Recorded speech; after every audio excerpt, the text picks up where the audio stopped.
السلام عليكم ورحمة الله وبركاته. وعليكم السلام ورحمة الله. أعوذ بالله من الشيطان الرجيم. بسم الله الرحمن الرحيم.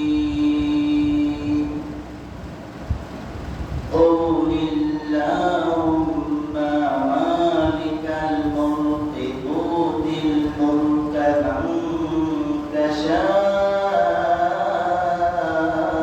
وتنزع الملك ممن تشاء وتعز من تشاء وتذل من تشاء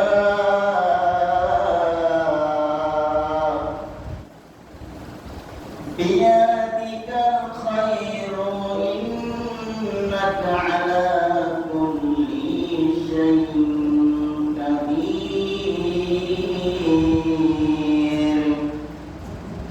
تولد الليل في النهار وتولد النهار في الليل وتخرج الحي من الميت وتخرج الميت من الحي وترزق من تشاء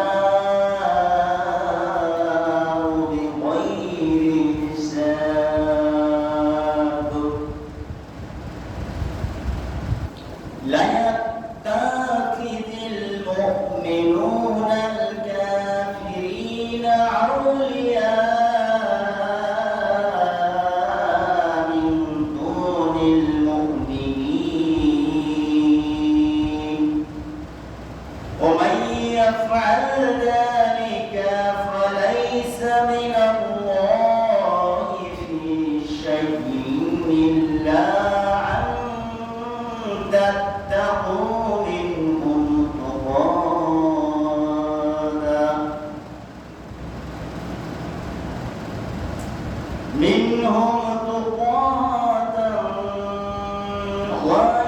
ويحذركم الله نفسه وإلى الله المصير. صدق الله العظيم.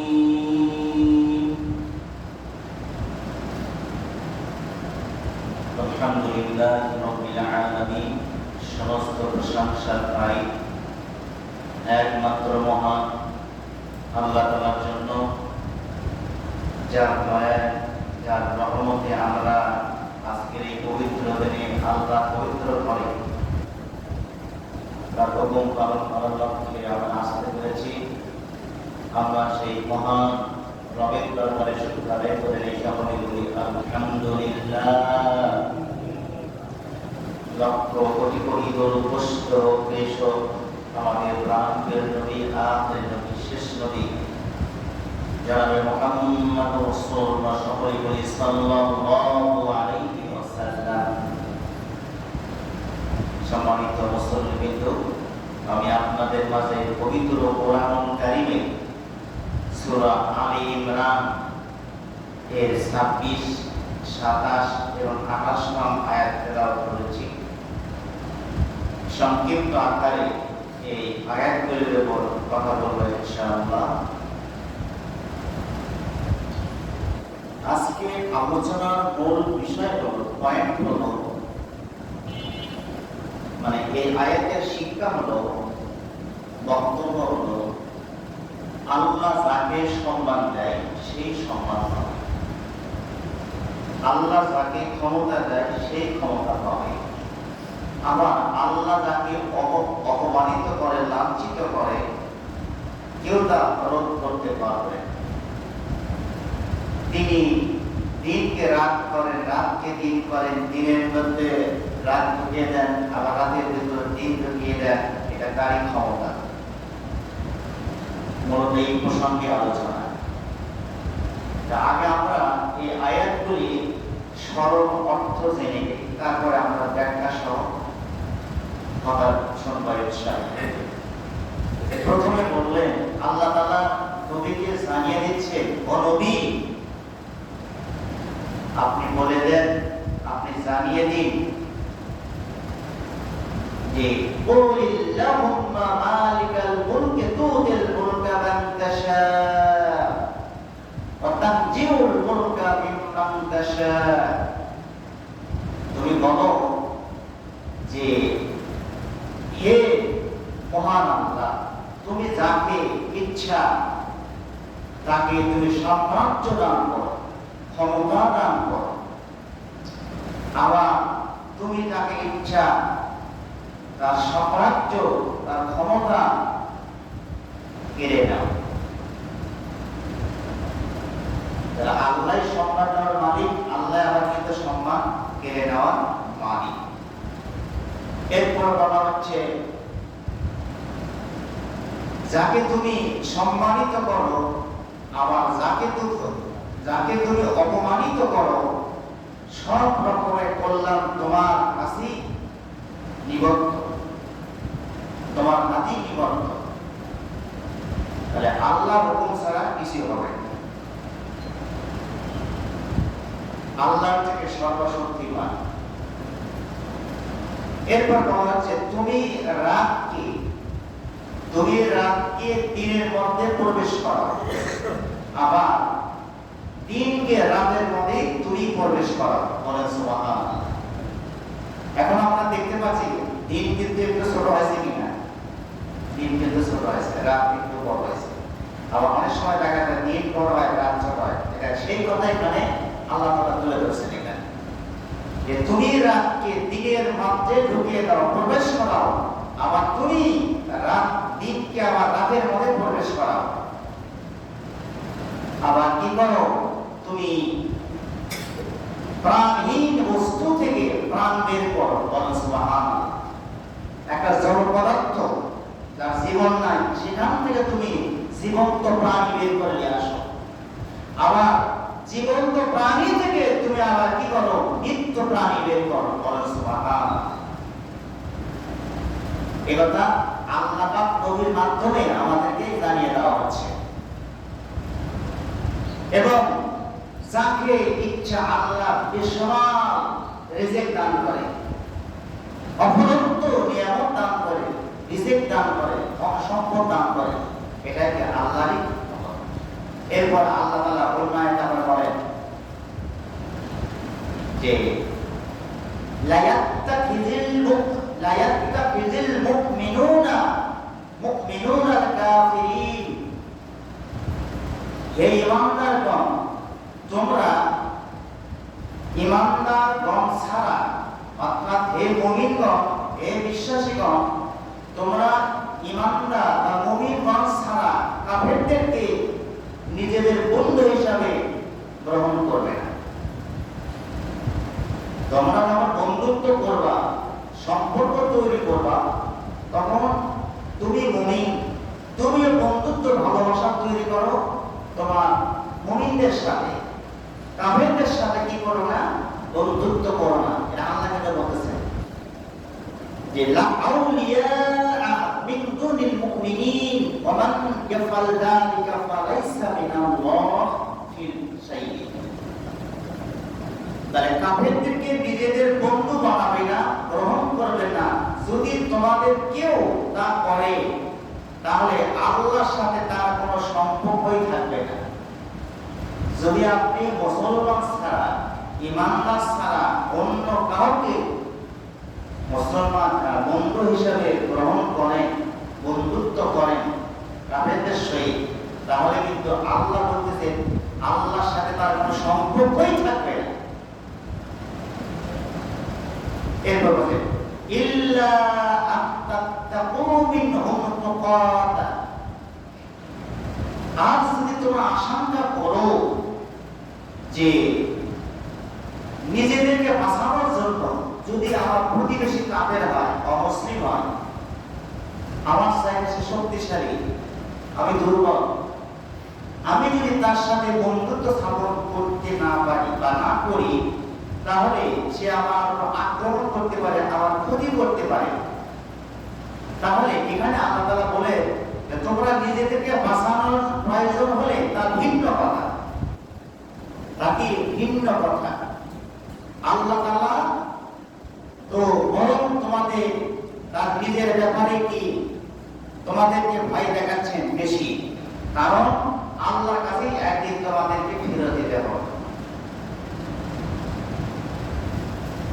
এই আয়াতের মূল কথা হচ্ছে কি আল্লাহর হুকুম হলো মুমিনগণ ছাড়া কাউকে বন্ধুত্ব করা যাবে না। এখন যদি কেউ করে, আল্লাহর সাথে তার কোনো সম্পর্কই থাকবে না। আল্লাহ তারপর আবার বললেন কি যে তোমার জীবন বাঁচানোর জন্য যেটা মনে করো সেটা ভিন্ন কথা। এখন এই আয়াতগুলি আমরা একটু ব্যাখ্যা সহ আলোচনা করি।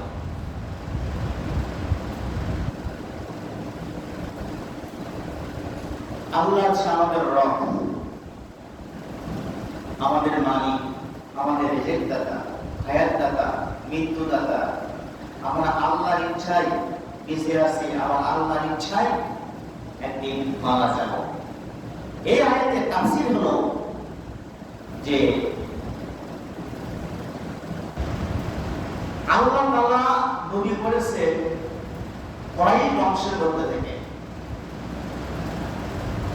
বনি ইসরাইলের বংশ থেকে নবী করে নাই আমাদের নবীকে। তবে ইতিপূর্বে কি মুসা আলাইহিস সালাম জন্মগ্রহণ করেছিলেন বনি ইসরাইল বংশের মধ্যে থেকে। আর পরবর্তী আল্লাহ কি করলেন, বনি ইসরাইল থেকে নবী না দিয়ে নবী দিলেন কি কয়েক বংশ থেকে। এটা না ক্ষমতায় না আল্লাহ। আল্লাহ কি করলেন, বনি ইসরাইলের সাথে এখানে কি করলেন, কয়েক বংশ থেকে মর্যাদা আরো বেড়ে গেছে। সুবহানাল্লাহ। রাসূল সাল্লাল্লাহু আলাইহি ওয়াসাল্লাম যখন নবুয়ত প্রাপ্ত হলেন, তখন মক্কার নিরক্ষর কুরাইশ আরব নবী মুহাম্মদ সাল্লাল্লাহু আলাইহি ওয়াসাল্লামকে তার নাম করলেন, তার মানে বনি ইসরাইলকে নাম করলেন। সেই জন্য পূর্বে যে বলা হয়েছে আল্লাহ যাকে সম্মান দেয়, যাকে মর্যাদা দেয়, কেউ তা রোধ করতে পারবে না। আবার আল্লাহ যাকে লাঞ্ছিত করে, অপমানিত করে, এটাও তা কেউ বন্ধ করতে পারবে না। এখন আল্লাহ তাআলা যুগে যুগে অনেক নবী রাসূল প্রেরণ করেছে। 1,24,000 মতান্তরে 2,24,000 নবী রাসূল এই পৃথিবীতে আল্লাহ প্রেরণ করেছে। তাদের মধ্যে মাত্র 25 জন নবী রাসূলের নাম কোরআন মাজিদে স্থান পেয়েছে, আর ওনার নাম আসে না। এটা আগে আল্লাহ তাআলা ভালো জানে।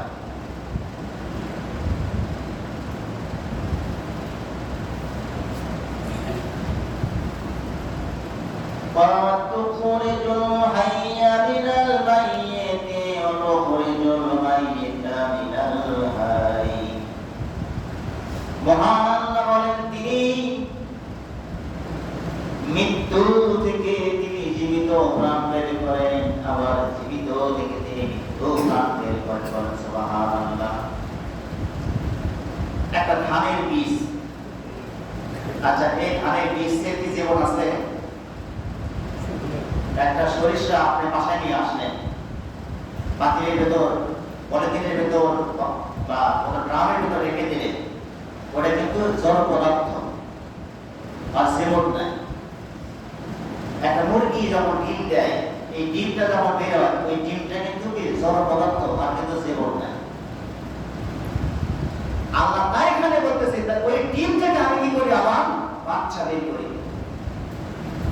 ওই সরিষার দানা একটা জড় পদার্থ মাধ্যমে কি করি, তাহলে একটা গাছ রোপণ করি, গাছ বের করি, সেখান থেকে করে শস্য দিয়ে ফল দিয়ে তোমাদের রিজিকের জন্য আমি ব্যবস্থা করে দেব। সুবহানাল্লাহ।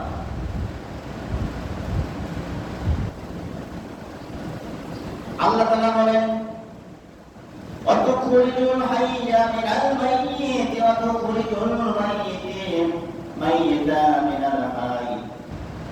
তিনি জড় পদার্থ থেকে প্রাণ বের করেন, আবার প্রাণ থেকে তিনি জীবিত জীবন বের করেন। একটা গাছ, খেজুর গাছে একটা গাছ বা একটা আম গাছের একটা আঁটি রোপণ করলেন, যখন আপনি গাড়লেন ওটা কিন্তু জড় পদার্থ। মাটির ভিতর যখন রেখে দিলেন, আল্লাহর কুদরতে, আল্লাহর মেহেরবানিতে আস্তে আস্তে ওই আঁটিটা কিন্তু ফেটে যাবে। ফেটে যাওয়ার পর মাটির এক অংশ থেকে একটা ছোট্ট একটা কষি বের হবে, মাটি ভেদ করে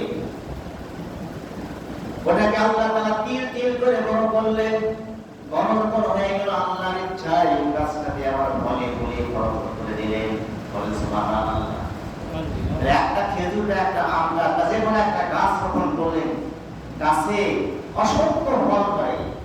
তাহলে আল্লাহ জীবিত মানে জড় পদার্থ থেকে প্রাণ তৈরি করে, আবার প্রাণ থেকে আবার জড় পদার্থ তৈরি করে।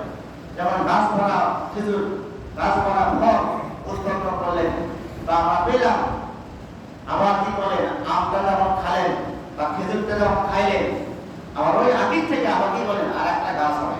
এটা কার ক্ষমতা? এটা আল্লাহর ক্ষমতা।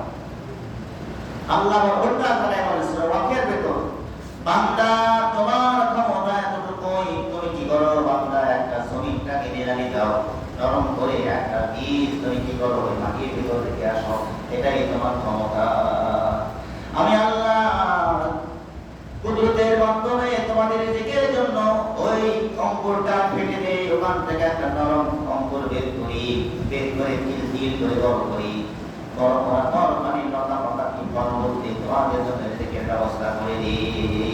বলেন সুবহানাল্লাহ। তাহলে গাছের ফল দেওয়ার মালিক কে? আল্লাহ। জমিনে ফসল দেওয়ার মালিক কে? আল্লাহ।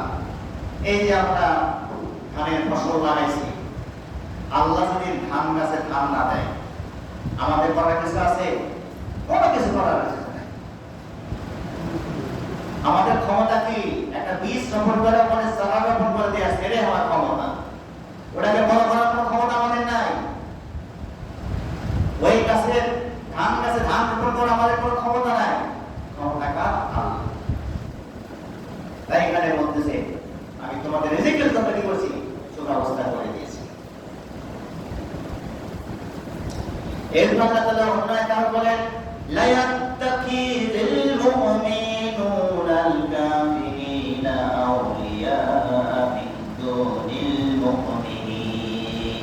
হে ঈমানদারগণ, তোমরা ঈমানদার ব্যতীত কাফেরদেরকে বন্ধু করে গ্রহণ করো না। যদি করো তাহলে আল্লাহর সাথে তোমাদের কোনো সম্পর্কই থাকবে না। তাহলে আল্লাহকে তোমাদের ভালোবাসবে না। তখন একটু চিন্তা করে দেখেন, তাহলে আমার বন্ধু হবে কি?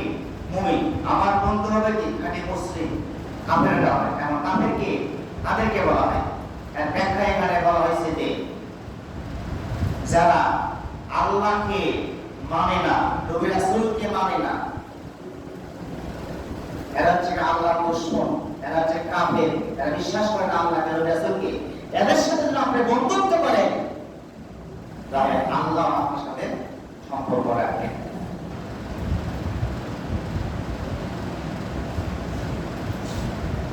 ومن يفعل ذلك فليس من الله في شيء إلا أن تتقوا منهم تقاتا। তবে যদি জীবন বাঁচানোর জন্য করো তাহলে ভিন্ন কথা। আমি এমন এক জায়গায় বসবাস করি চারিদিকে দুশমন, ইসলামের শত্রু, আল্লাহর শত্রু, আমাদের শত্রু। এখন কি করবো? ওখানে আমি টিকে থাকার জন্য আমার হিকমত অবলম্বন করবো। মুখে ভালোবাসলেও আমি অন্তরে কিন্তু ভালোবাসবো না, কারণ আপনার ক্ষতি করতে পারে। এই কথা আপনারা এখানে বলছেন। তাহলে আমাদের বন্ধু কি হবে? নবী রাসূলগণ হবে। তাহলে যারা আল্লাহকে মানলো, নবী রাসূলকে মানলো, জান্নাতকে বিশ্বাস করলো, পরকালকে বিশ্বাস করলো, এরা ঈমান আনলো, এরা মুমিন। আমল করলো, মুসলমান। এদের সাথে আপনাকে আমাকে বন্ধুত্ব স্থাপন করতে হবে। যদি আমরা বিপরীত করি তাহলে আল্লাহ কিন্তু আমাদেরকে ভালোবাসবেন। অন্য এক আয়াত আল্লাহ বলেন, قل إن كنتم تحبون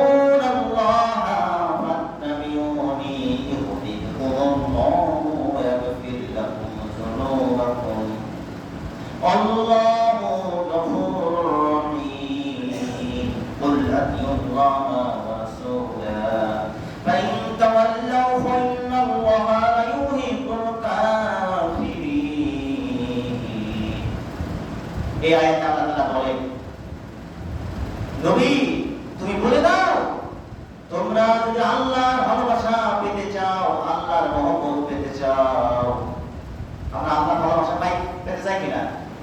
আমাদের এখানে আছে, একটু চিন্তা করবে, খালি শুনবে না, অন্তরে একটু প্রশ্ন করবে, আমরা আল্লাহর ভালোবাসা পেতে চাই কিনা?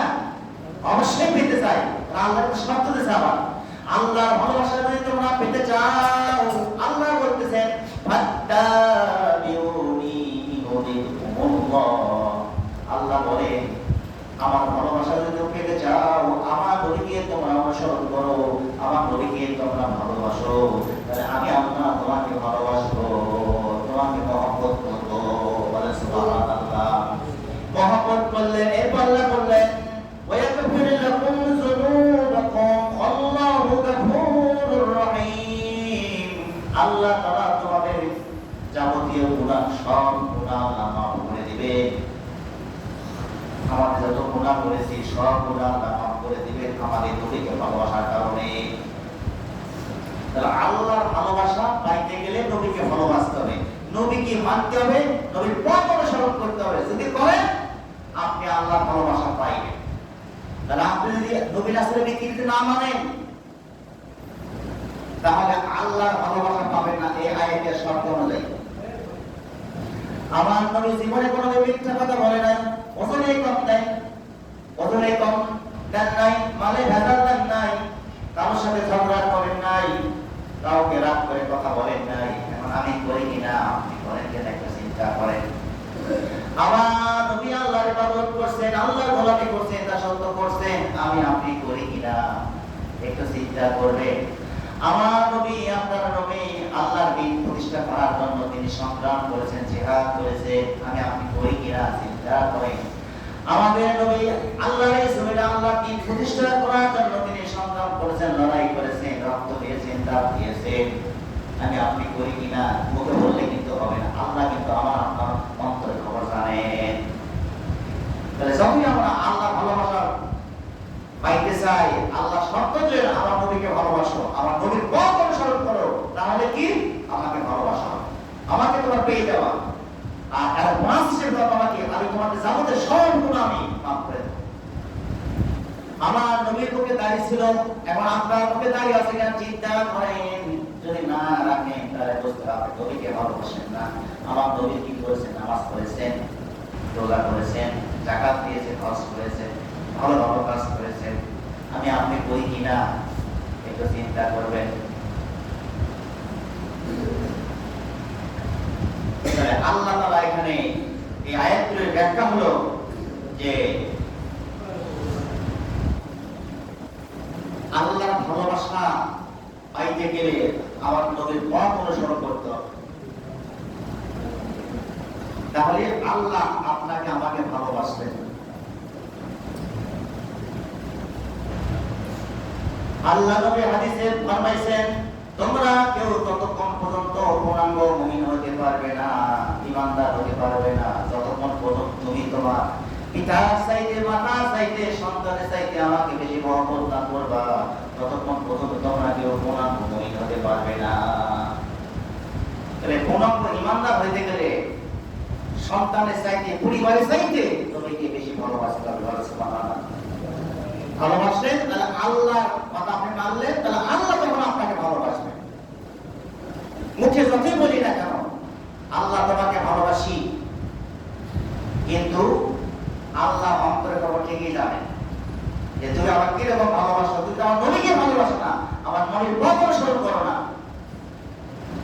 তুমি আমার মহব্বত, আমার ভালোবাসা থেকেও কিন্তু বিপরীত থাকো।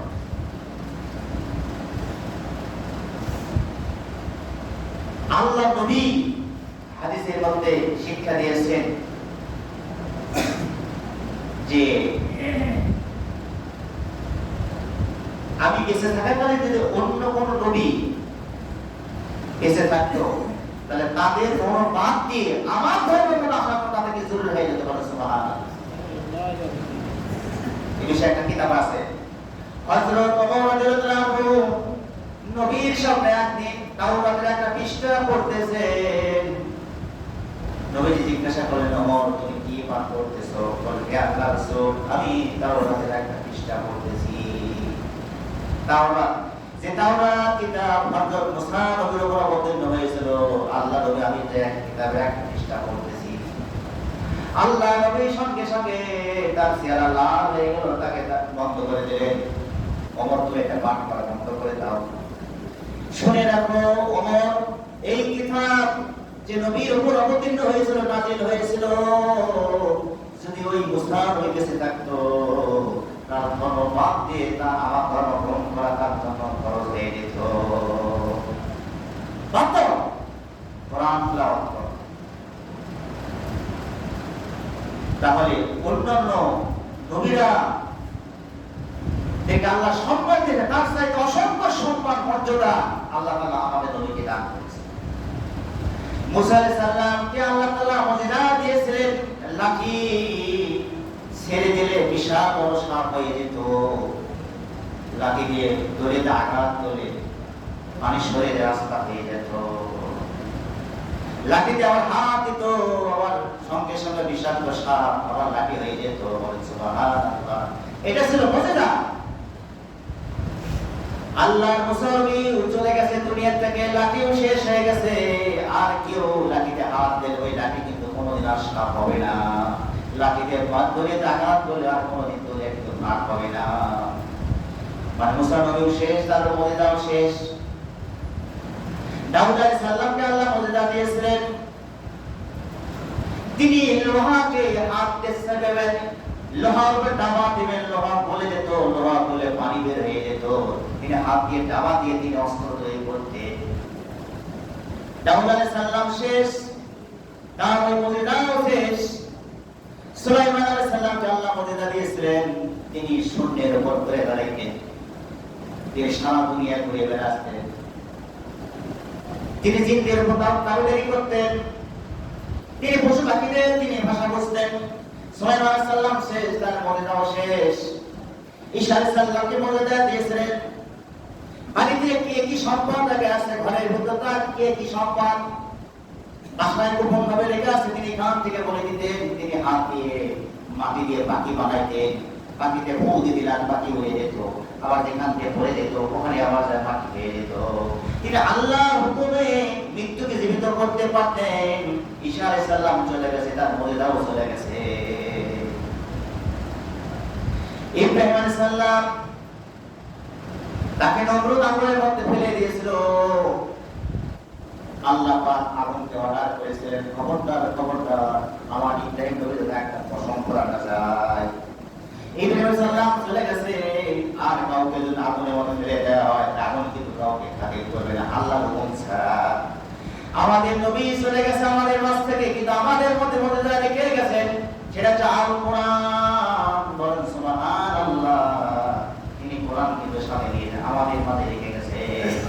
আল্লাহ নবী বিদায় হজের মাধ্যমে, বিদায় হজের ভাষণে তিনি বলে গেছেন, আমি তোমাদের মাঝে দুটো জিনিস শিখে যাচ্ছি, একটা হচ্ছে কিতাবুল্লাহ কোরআন, আর একটা আমার রেখে দেওয়া সুন্নাহ হাদিস।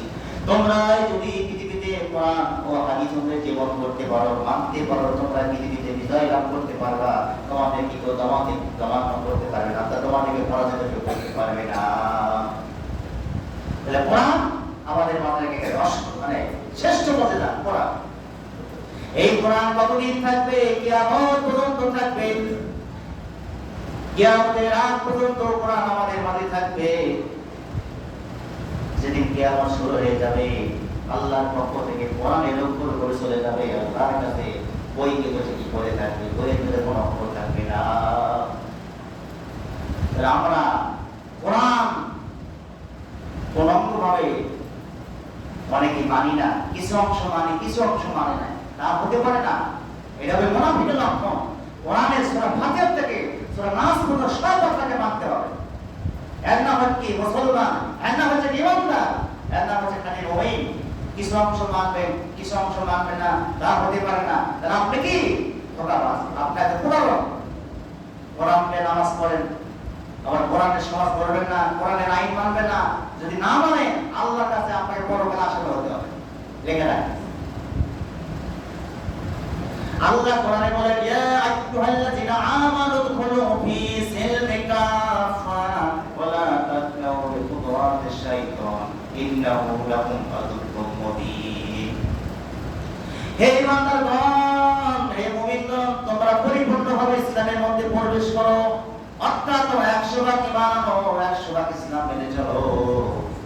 জীবনেও শান্তি, আখিরাতেও শান্তি।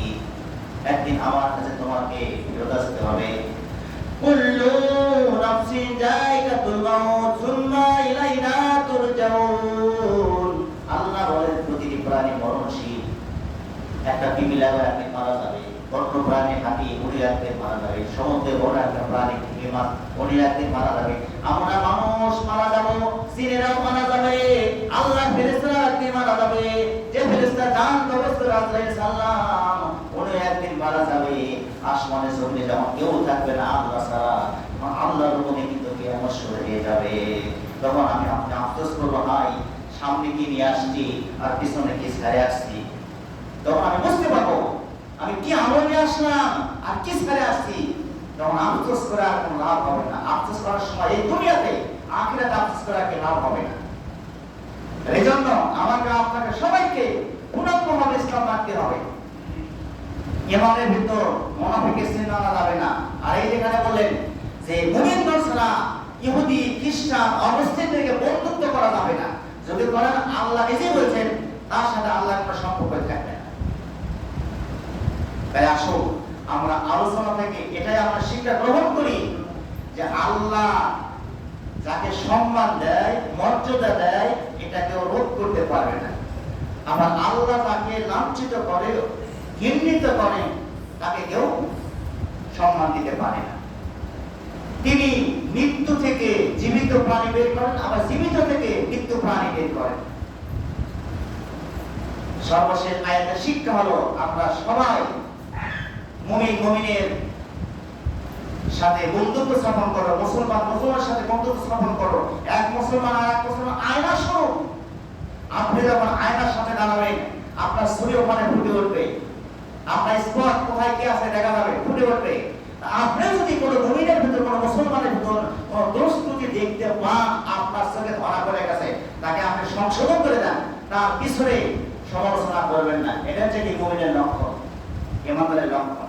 আমরা সমালোচনা করে তার দোষটা ধরে দিয়ে তাকে সংশোধন করে দেব।